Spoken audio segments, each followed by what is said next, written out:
tenha confiança no voto original de Amida.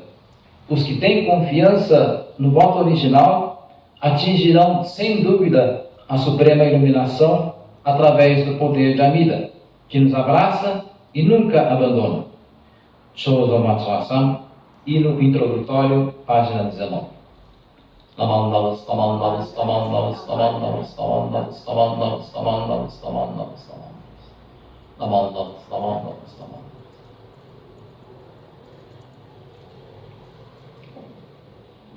Sejam todos bem-vindos à nossa cerimônia de aniversário de 850 anos de aniversário do nosso mestre fundador Shinan Shonin.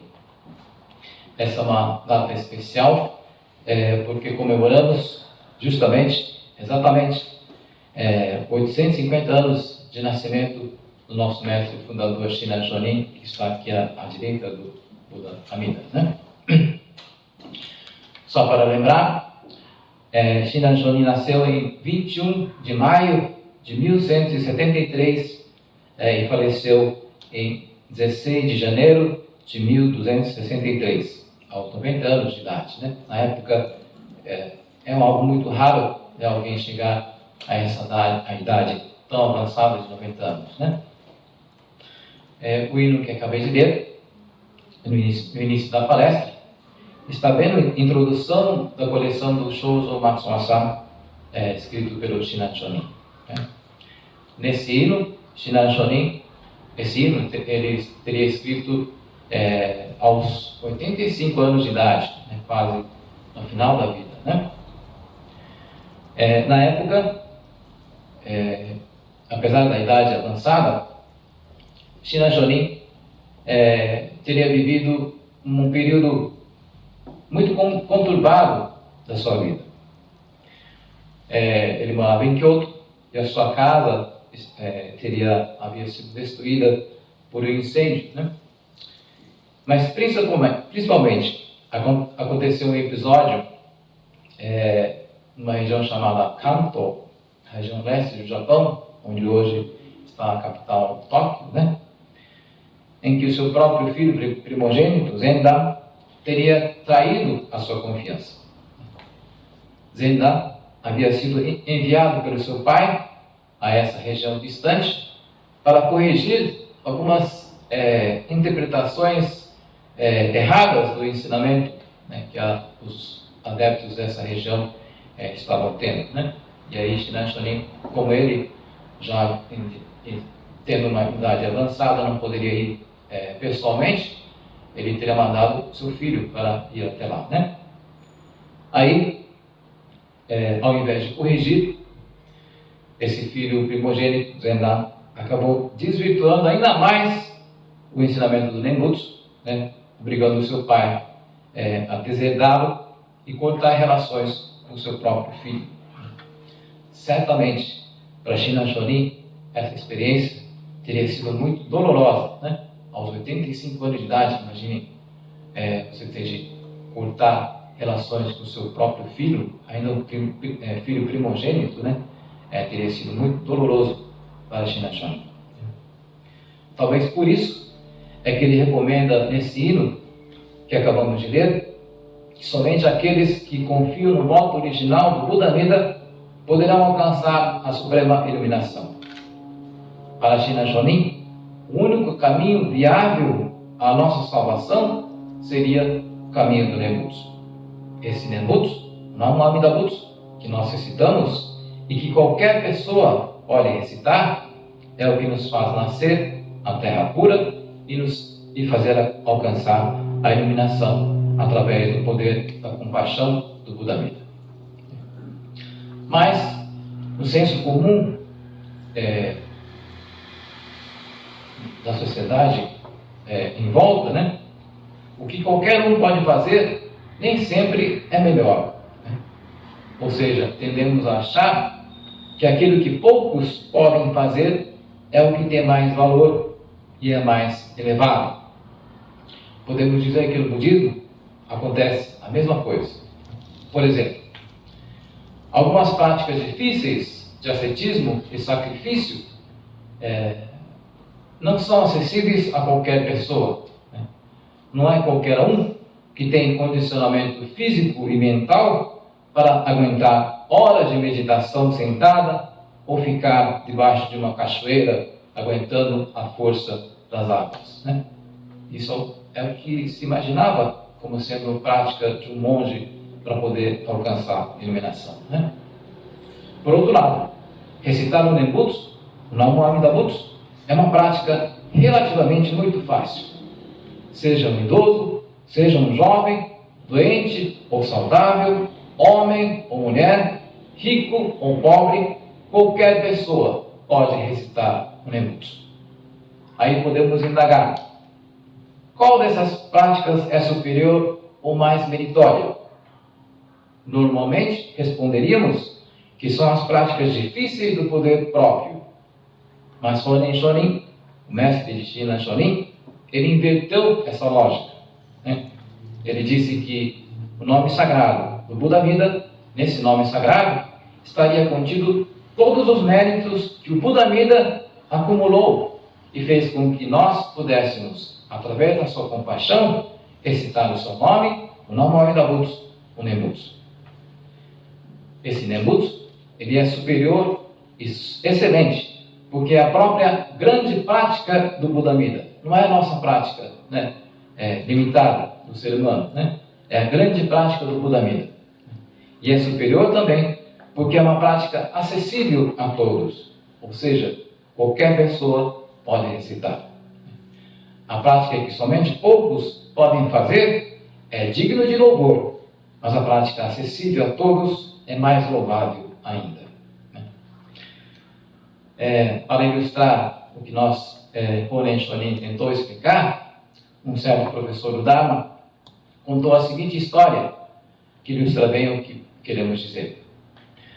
Certo dia, de repente, apareceu um monge forasteiro num pequeno vilarejo no interior do Japão.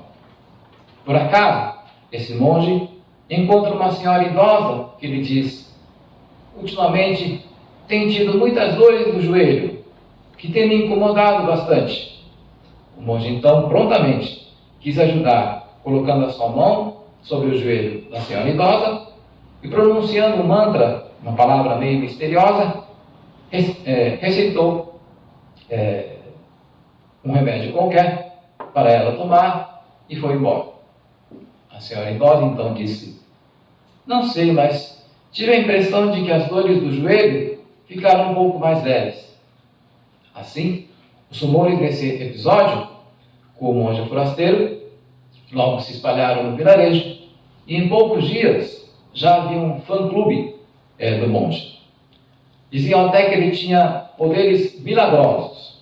Quer dizer, a coisa vai aumentando, Mas havia um grupo lá no vilarejo ainda um pouco cauteloso e cético em relação a esse monge forasteiro.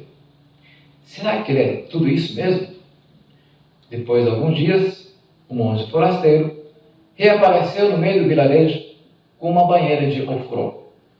Encheu a banheira de ofurô com água e colocou sobre uma fogueira. No instante, a água da banheira ficou fervente, mas muito quente mesmo. Aos poucos, as pessoas do vilarejo foram se reunindo ao redor dessa banheira no meio da praça pública. E diante de todos os curiosos, o monge forasteiro resolveu tirar as suas roupas e, totalmente nu, entrou na banheira.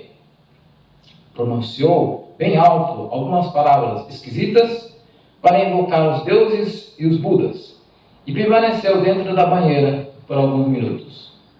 Depois, saiu da banheira meio cambaleante, mas vivo, sem nenhuma queimadura. Vendo isso, a plateia eufórica ficou eufórica.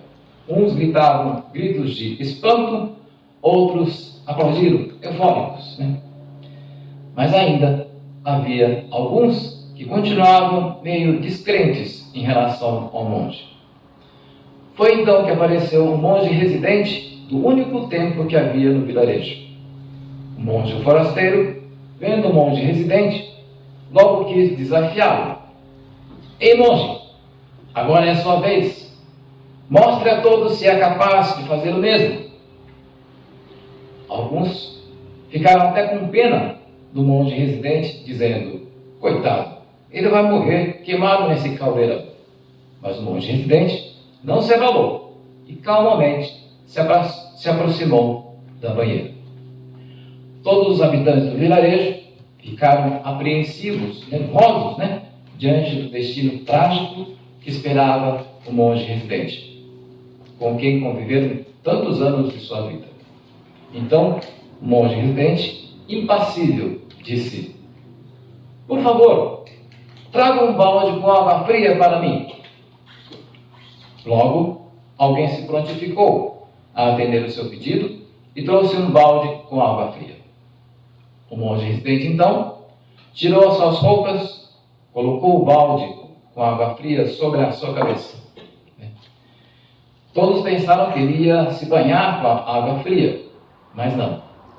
Jogou a água fria, o balde de água fria, dentro da banheira quente, e começou a misturar, até que a temperatura da água ficasse mais agradável. Então, disse a todos: venham todos, a água está perfeita para o banho.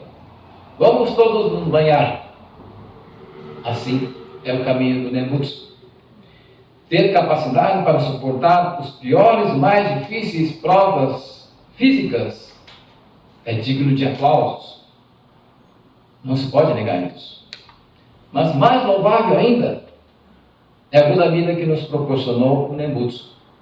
Através da ação do Buda Vida, contida nesse Namamida Butsu, nesse Nembutsu, é que poderemos alcançar a iluminação. Nessa oportunidade do aniversário de 850 anos de Shinan Shonin, que possamos expressar nossa gratidão a Shinan Shonin por ele ter nos ensinado, transmitido esse ensinamento do Nembutsu. Ao final, vamos ver uma das cartas do mestre Benno.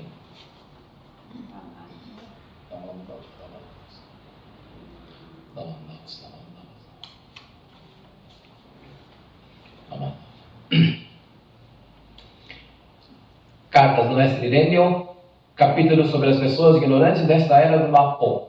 Os leigos, homens e mulheres que vivem nesta era do Mappo, carecem de sabedoria e estão mergulhados neste mundo de sofrimento. Mas se confiarem profundamente no Buda Vida, sem se desviar, e recitarem o Nembutsu com a mente concentrada e em completa devoção, serão sem dúvida salvos pelo Tathagata Vida, mesmo que seu mau karma seja pesado. Esse é o significado do 18º voto do nascimento na terra pura através do Nembutsu. Com a mente confiante Shinjin assim consolidada, recitaremos o Nembutsu por toda a vida, quer estejamos dormindo ou acordados. Reverenciamos sempre. Reverência.